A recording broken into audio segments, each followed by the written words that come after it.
Greetings, welcome to Papa Nyame. I'm your guide and host, Kwesi Kunadu. On this episode, we want to begin with a line from the rapper Nas from Queensbridge, New York. And the album is Stillmatic, one of my favorite albums. And there is a song called You're the Man. And there's a line just before the chorus comes in where he says, "Now I see why the struggle has been so painful. Metamorphosis, this is what I changed into." And then the chorus or hook comes in. "Now I see why the struggle was so painful.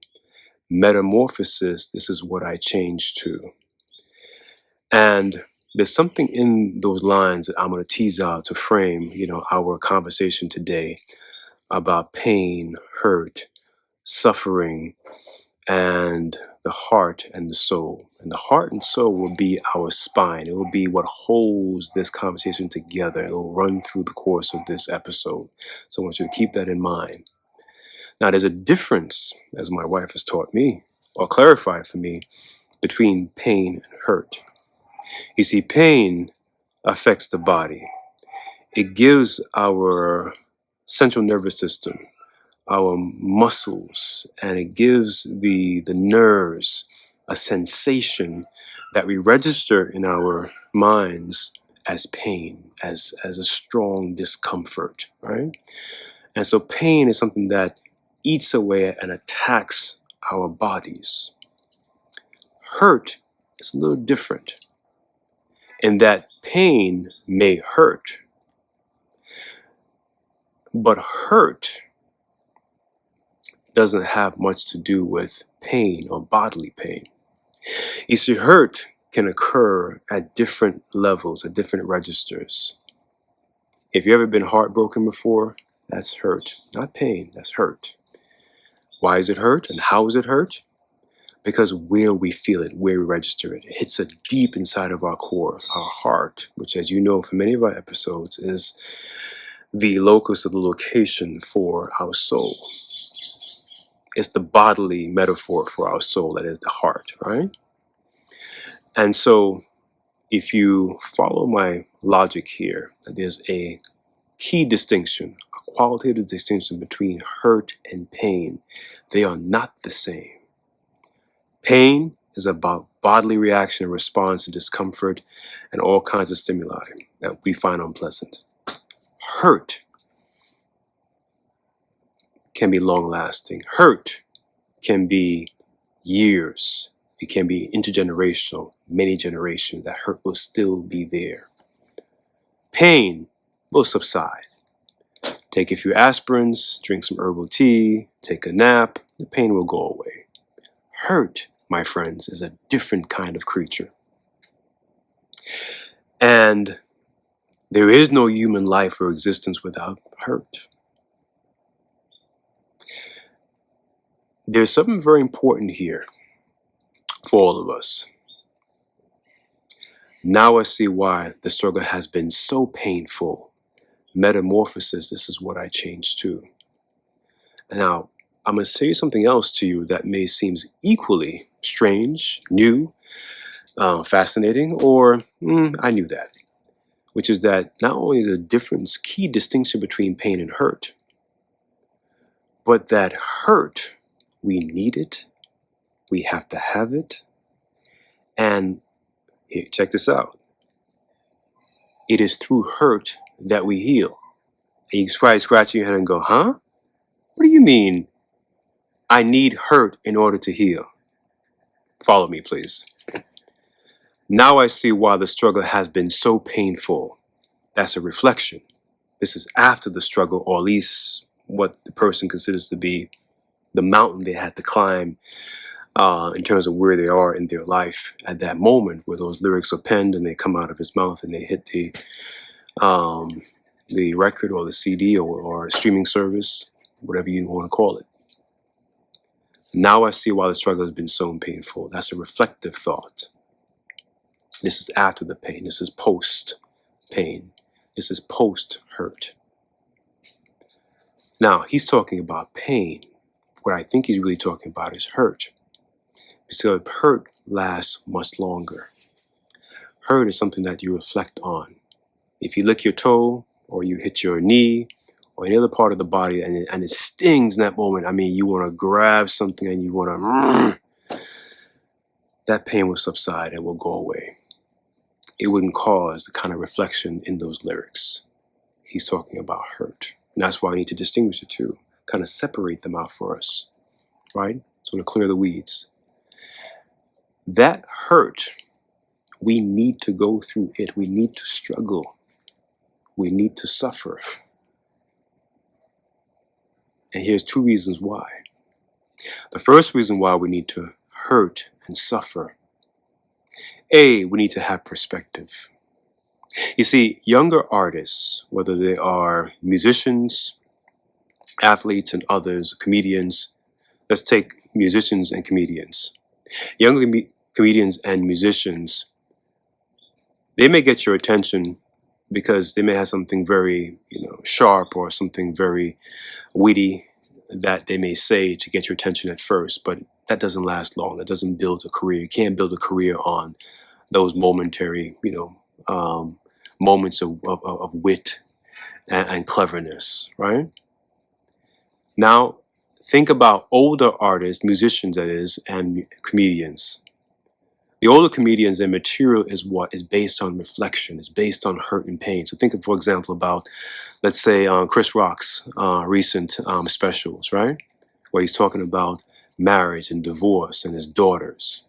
He has material from struggle in life to then reflect on and then what? Turn into comedic material for which we may laugh with and laugh at, but what we heal from that. Because who has not a relationship that has not worked out?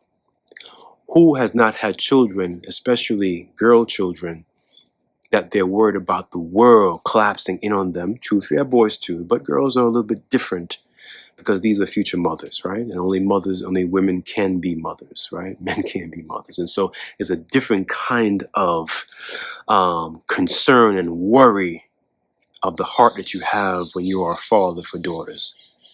Chris Rock, when he first came out, didn't have that material, didn't have that experience, didn't have that perspective.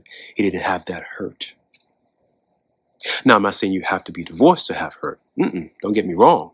But what I am saying is that the experience of that relationship that led to that point of separation and rupture, right? And then, of course, having to parent as separate parties, and then having to deal with that, right? Those struggles gives you perspective, gives you material if you're a comedian like Chris Rock or others, right? The same is true for Dave Chappelle and others, right? Older comedians, think about young Dave Chappelle. Yeah, again, he's clever, very smart. But the Dave Chappelle that comes onto the scene from 2016, 17 onward is a different Dave Chappelle, more mature, has experiences, has struggle, right? Walking away from that $50 million contract, right? He has material. And that material is what? Is ripe, is nutritious, it just fills us up because it has perspective. He has been hurt. Whether by the television and movie community, whether by the powers that be in that industry and beyond, whoever it is, whatever it is, he's been hurt, right? You've been hurt. I've been hurt, right? Yeah, perspective, right? And so hurt actually opens the way for healing. Think about this. And the Army has the same logic. I don't agree with it, but it has the same logic. Same is true for fraternities and sororities. They believe they have to break you down into your lowest, parts, and where shame and embarrassment breaks you, and then build you back up into their image. Whether it's the sorority's image, the fraternity's image, or the armed forces image.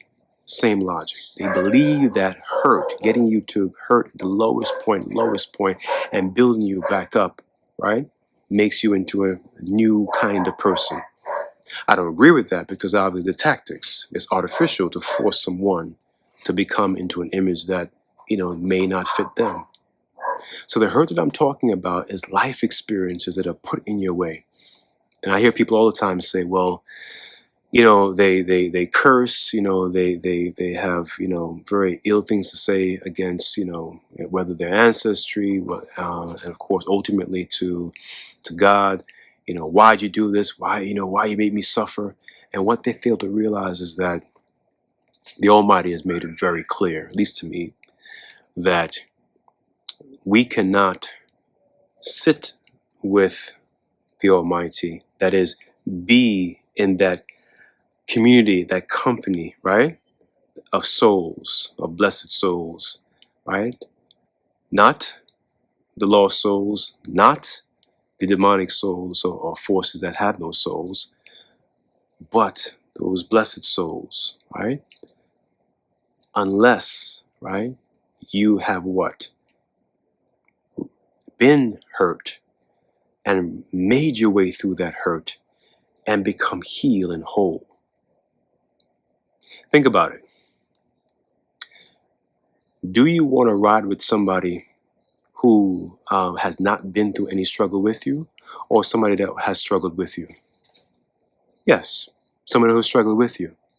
Why? Easy. If they have struggled with you, they've been there with you through the struggles, they understand you.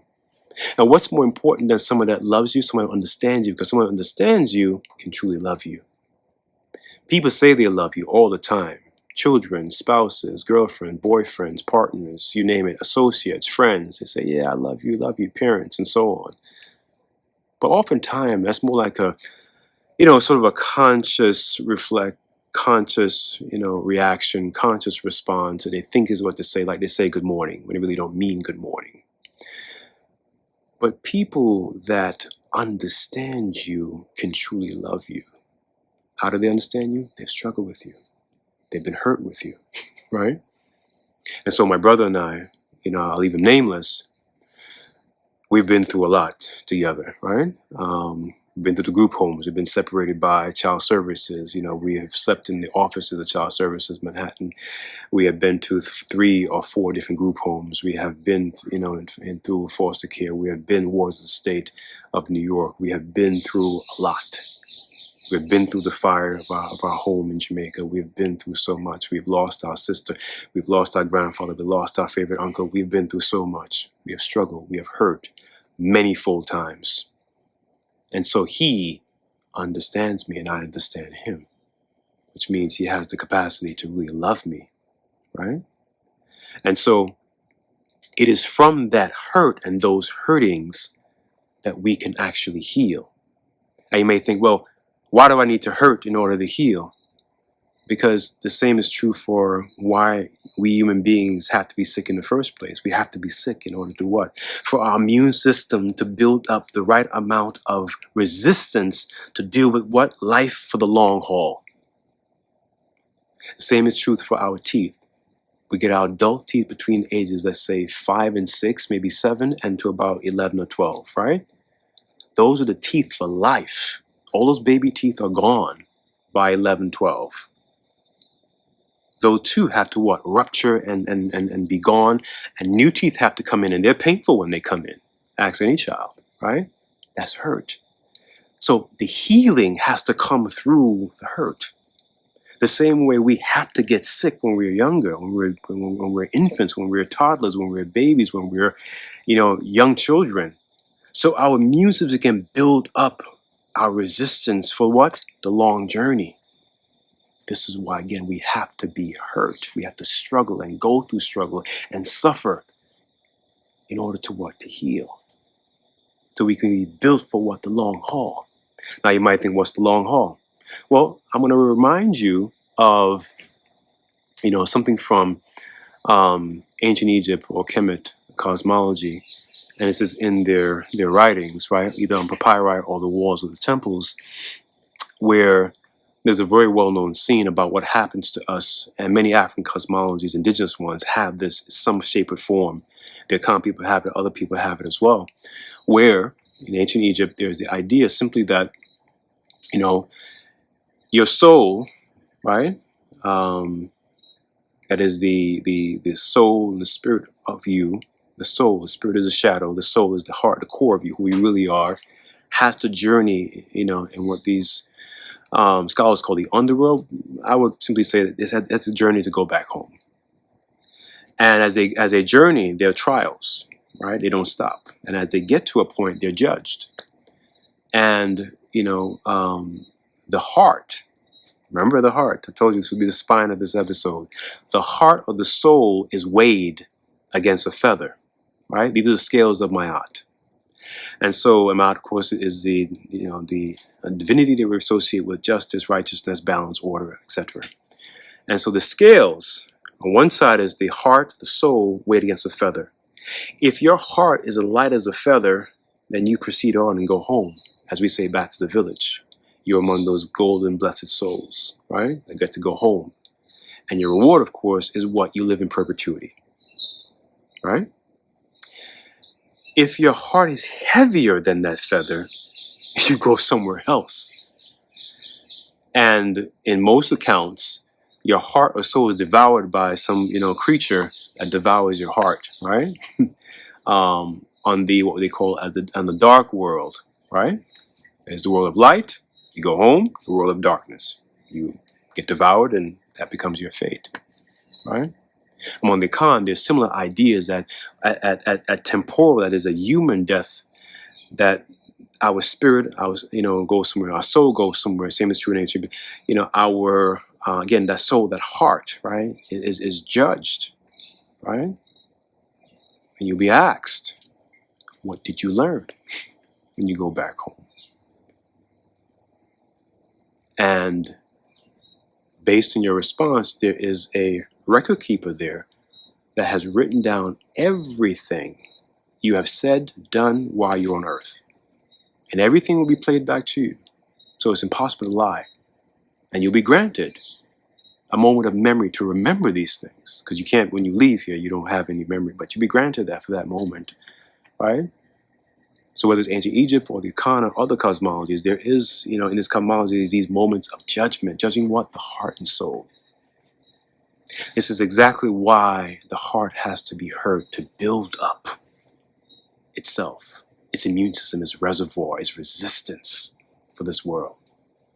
And everything is about the heart in this world. Your heart is light as a feather, you're going home. It's not, you're going somewhere else. It's that simple. So I'm going to teach you something here before we close, right? As you think about those lyrics, right? As you realize why your struggle has been so painful, or I'm going to remix it, as you realize why your struggle has been so hurtful. This is how you feed your soul, how you strengthen it. You do good deeds, but you do it from your heart. That is, you don't have a phone around taking a video of you feeding a homeless person. You don't have an entourage of people to be witnesses of what you're doing. Now, I'm going to give you a quick story about Michael Jordan, the basketball player, the former basketball player and businessman, where he went back to his old high school, found his old high school coach, or the janitor that was around, not his high school coach that was around, that encouraged him when he was cut from the JV varsity basketball team. And he was shocked that the man was still working there. Short story is that he didn't have insurance. That's why he continued to work into his old age. And so Michael Jordan said, I'm going to take care of you and your wife the rest of your life because you were there for me, when I was just, before I was Michael Jordan as we now know him. And, I was about to give up basketball.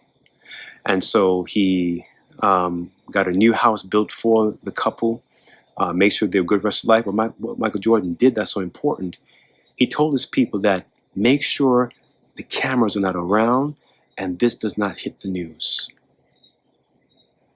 That is a good deed. Michael Jordan has fed his soul. This is how you feed your soul. Whether it's helping someone cross the street that's elderly, whether it's looking out for a child, whatever it may be, right? You will know and decide in the moments that appear, because the opportunities are always around us to do a good deed. Each time you do a good deed from your heart, you're not doing it for reward or praise or anything else. And I say, I have an aunt ringing in my head right now. He used to tell me this when I was younger, saying that I'm doing X, Y, and Z because I want blessings from God. That doesn't work. Because that's already scripted, that's already planned, that's not from the heart, that's performed. This is how you feed your soul, my friends. This is how you claim and clarify and strengthen your soul, you do good deeds and do it from your heart, right? And your heart is the only thing that the Almighty wants. Only thing. You give your heart to the Almighty, you're good. Doesn't matter what language you pray in or you pour libation or whatever you do to communicate. It doesn't matter what you call him, because whatever you name, you call him, and we can debate all this, because some people have foolish debates about, whether God is Yahweh or Jehovah or the Madre or Nyame or whatever, and or Krishna or Vishnu or Buddha, and they have all these silly debates. Silly because guess what, folks? Back home, that's not God's not named God. But for humans, they have debates about things that ultimately don't really matter. What matters is that whenever you pray, whenever you pour, whenever you communicate with the Almighty, whenever you communicate with God, do it from your heart and soul. It will go directly. And many people are afraid to communicate with God. And this is what I've argued before. And we African people have been misled by the idea that God or the Creator Almighty, whatever names may be called in particular languages, is aloof, is distant, and not direct. That's foolishness. We have been played a trick on by a series of people, European travel accounts that wrote, and which we rely on still, missionary dictionaries, lexicons, and materials that we still rely on as a source for what we understand about African spirituality. Our more past immediate ancestors a century ago understood and knew the Almighty and God directly, right? And I'll do another episode where I'll talk more about that and give you some evidence to flush it out for you in real time. So don't be fooled by that, right? And so the heart is literally at the center of what allows us to make our way through this life and how to get back home and to live in perpetuity. And so, must we struggle? Of course we must. But do it with the idea that that struggle allows us to what? Turn the corner for our blessing and for our healing. And we need the hurt in order to do so. To run away from the hurt, to hide the hurt, is the worst thing we could do, because rather than strengthening the life in our soul, we're killing it. And so I hope you see why your struggle has been so hurtful, and you have your metamorphosis, and imagine what you can change into. For Baba Nyame, I've been your guide or host. Please drop your questions, comments, and experiences below. Until next time, stay well.